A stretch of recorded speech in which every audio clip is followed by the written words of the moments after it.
Imagine walking into a massive mansion every day, scrubbing floors on your hands and knees, while the spoiled teenage daughter sneers at you like you're dirt under her shoe. "Why do we even need her? She's just a maid," she said right to my face one day. But oh, how the tables turned. 3 years later, that same family was knocking on my door, desperate and humiliated, begging me to come back. And my answer, it was the most satisfying no I've ever said.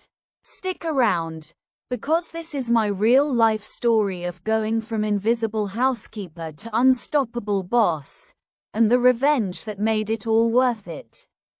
Hello everyone, my name is Emily. I'm 27 now, living in a cozy apartment in London, and I run my own successful cleaning service business. Today, I want to share a very personal story from my life, one that's raw, emotional, and honestly, a bit triumphant. This is my real-life experience, and if you've ever felt undervalued or stepped on, it might just hit home for you. If you've ever fantasized about getting back at someone who made you feel small, hit that like button right now, subscribe for more inspiring revenge tales, and let's dive in. Trust me, you won't want to miss how this ends. Okay, let's go back to where it all started. I was 24 years old, fresh out of a toxic relationship that left me broke and broken-hearted. My ex had drained our joint account, racked up credit card debt in my name, and then ghosted me like I was yesterday's news. I was living in a dingy flat in Surrey, barely scraping by on odd jobs, waitressing here, dog walking there. The fear gnawed at me every night. What if I couldn't pay rent? What if I ended up on the streets? It was that gut-wrenching panic, the kind that twists your stomach into knots and makes your chest tighten like a vice. That's when a friend mentioned this wealthy family looking for a full-time housekeeper. I wasn't thrilled. Cleaning toilets wasn't exactly my dream career, but desperation has a way of pushing you forward. I applied, and to my surprise, I got the job. The interview was in their sprawling mansion, the kind of place you'd see in movies, towering white columns at the entrance, a driveway lined with luxury cars, a sleek black Mercedes and a shiny red Porsche that probably cost more than I'd make in a lifetime. Inside, crystal chandeliers dangled from ceilings so high they echoed, and the marble floors were so polished I could see my reflection staring back at me, wide-eyed and nervous.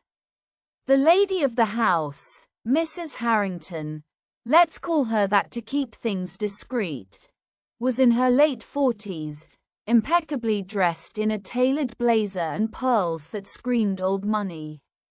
She greeted me with a cool, practiced smile, the kind that doesn't reach the eyes. "Emily, we're a busy family," she said, her voice clipped and precise.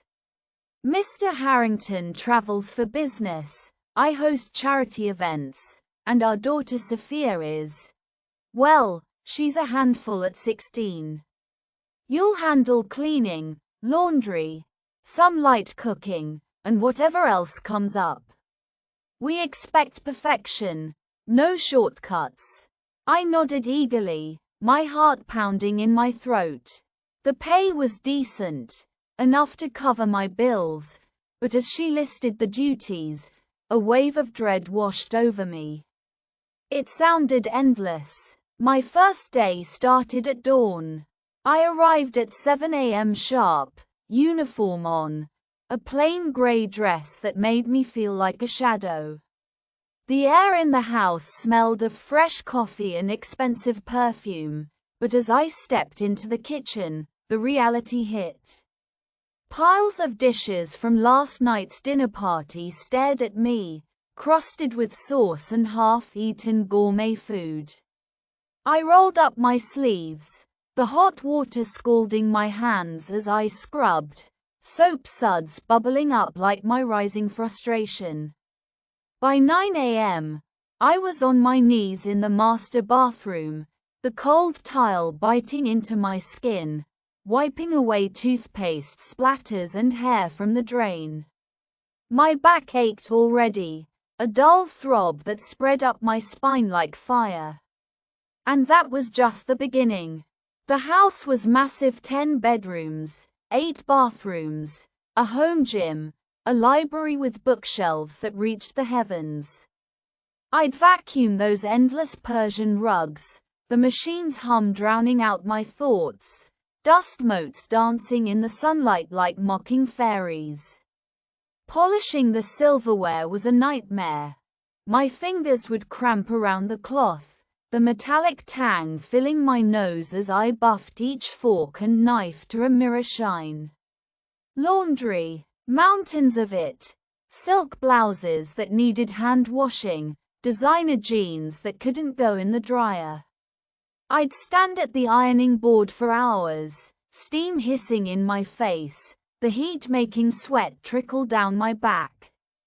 The family, they were polite on the surface, but it was like I was furniture, functional, but forgettable. Mr. Harrington barely glanced at me, always on his phone, barking orders about business deals. Mrs. Harrington would inspect my work with a critical eye, pointing out a smudge on a window I'd cleaned twice. "Do it again, Emily. We have standards." Her words stung, like tiny needles pricking my pride. But Sophia, the daughter, oh, she was the worst. Spoiled rotten, with her perfect highlights and wardrobe full of labels I couldn't pronounce. She'd lounge on the couch in the living room, scrolling TikTok while I dusted around her, occasionally snapping, "Watch it, you're in my way." Her voice was nasally, dripping with entitlement, and it made my blood simmer. I remember one afternoon vividly. It was a rainy day, the kind where the sky hangs low and grey, mirroring my mood. I'd just finished mopping the foyer, my arms burning from the effort, when Sophia stormed in from school, tracking mud across the floor I'd spent an hour on. "Ugh, this house is so boring," she whined to her friend on speakerphone. Then she spotted me. "Hey, Maid, clean this up." She kicked off her boots, mud flying everywhere. I bit my tongue so hard I tasted blood, kneeling down with the mop again, my knees protesting. Inside, my thoughts raced. Who does she think she is? I'm not your servant. Wait, I am, but I deserve basic respect. But I said nothing, just wiped it away, the dirty water swirling like my swirling anger. Days blurred into weeks, weeks into months. The exhaustion wasn't just physical. It seeped into my soul. I'd come home to my tiny flat, one room, a lumpy bed, walls thin enough to hear neighbors arguing, and collapse, too tired to eat. My hands were raw, chapped from chemicals, nails broken. I'd stare at the ceiling, tears pricking my eyes, wondering, is this it? Am I just invisible? The disrespect piled up. Once, during a dinner party, I served tea in the drawing room, my tray trembling slightly from fatigue. Guests chatted about vacations in the Maldives, stock portfolios soaring. Sophia, giggling with her friends, whispered loudly, "Look at her uniform, so drab. Bet she wishes she was us." Laughter erupted, and I felt heat flush my face, humiliation burning like acid in my veins. I retreated to the kitchen, hands shaking as I washed cups, the clatter of china masking my quiet sobs. But the breaking point came about a year in.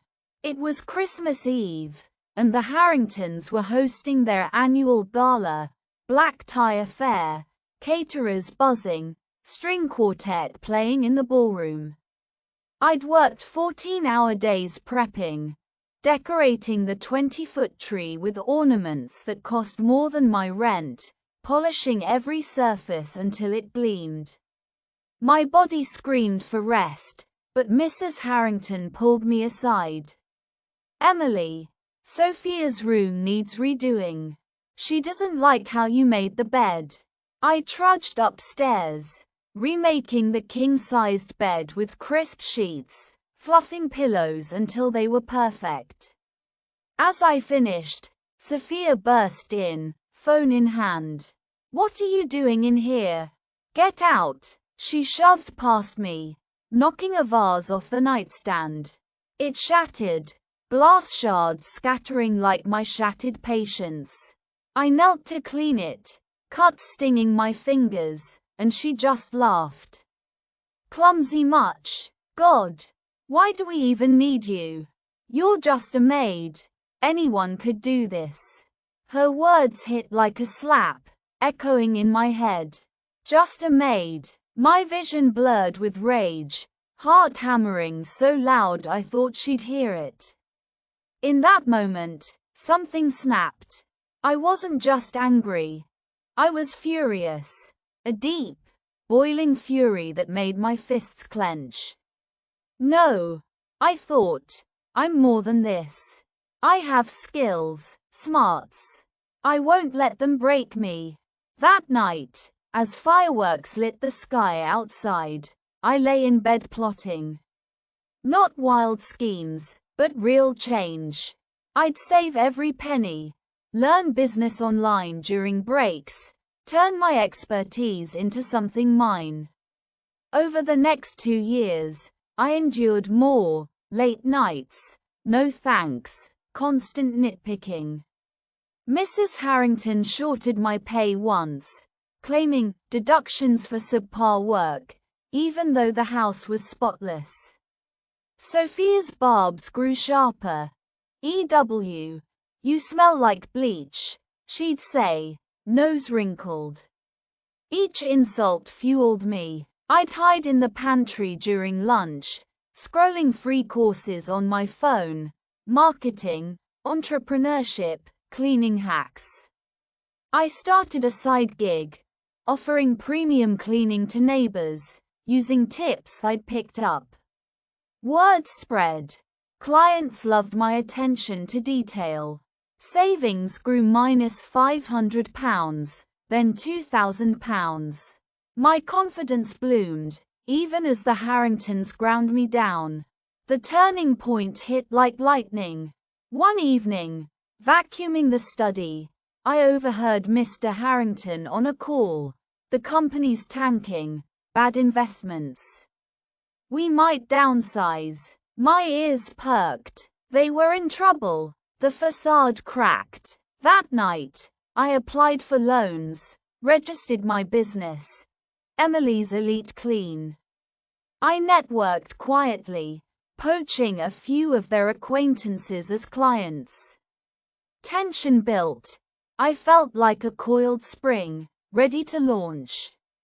Then came the climax, the moment I dreamed of.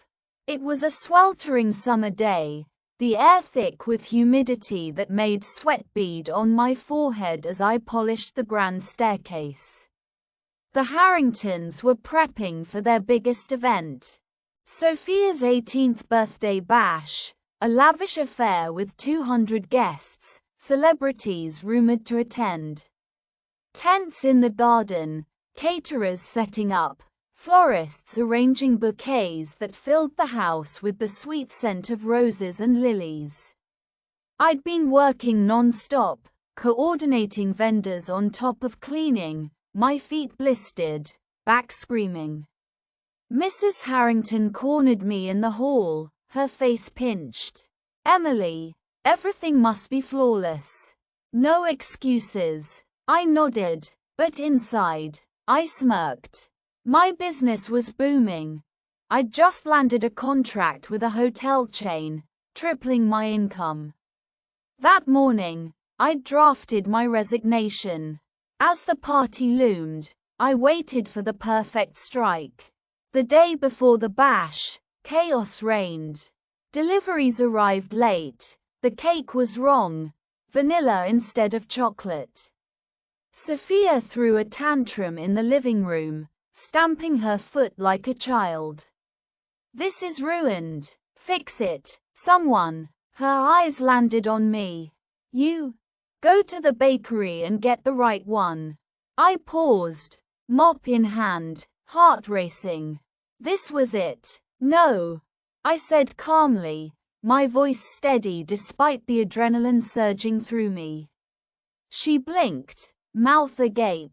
What did you say? I said no, I'm done. I set the mop down with a clatter that echoed like a gunshot.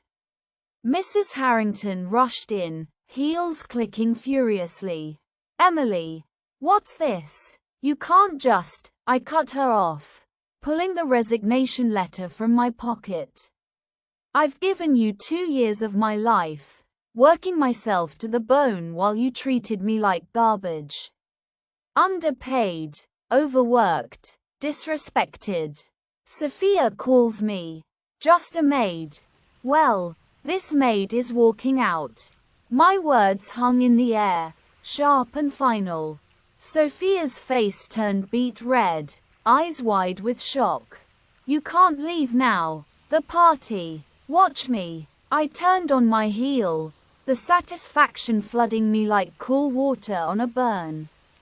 As I grabbed my things, Mr. Harrington appeared, phone in hand. Emily, wait. We'll discuss a raise. Too late. I walked out the front door, head high, the sun warming my face. Behind me, I heard scrambling, Sophia yelling, Mrs. Harrington calling vendors in panic. The next day, from my flat, I watched social media explode. The party was a disaster. Dirty floors, no one mopped, unfolded linens, guests complaining about the mess. Photos showed wilted flowers, spilled drinks uncleaned. Sophia's perfect bash turned into a joke, her friends posting memes. The Harringtons' reputation took a hit. Whispers of their financial woes leaked, amplifying the humiliation. Weeks later, my phone rang. Mrs. Harrington, voice trembling. Emily, please come back. We'll pay double. Sophia. She apologizes. I could hear the desperation, the crack in her polished facade. Sophia got on the line, mumbling sorry, but it sounded forced, like swallowing glass. My heart soared. Triumph, pure and sweet. No thanks, I said, smiling. I've got my own empire now. Good luck finding another, just a maid. I hung up, relief washing over me, tears of joy streaming. I'd won. Not with malice, but with my strength. Looking back, this wasn't just about revenge. It was about reclaiming my worth. Karma has a way of circling back when you least expect it. I learned that no one defines you but yourself, and sometimes, walking away is the ultimate justice. If you're in a tough spot, feeling invisible, remember, your quiet strength can build mountains. What about you? Have you ever turned the tables like that? Phew, that was intense, right? If this story fired you up or gave you that satisfying chill down your spine, smash that like button. Let's get it to 10,000 likes. Drop a comment below. What's the most epic revenge you've pulled off or witnessed? Did it feel as good as mine? And if you haven't already, hit subscribe and turn on notifications. I've got more real-life tales of triumph and payback coming your way. Share this with a friend who needs a boost today. Thanks for watching. Stay strong out there, and I'll see you in the next one.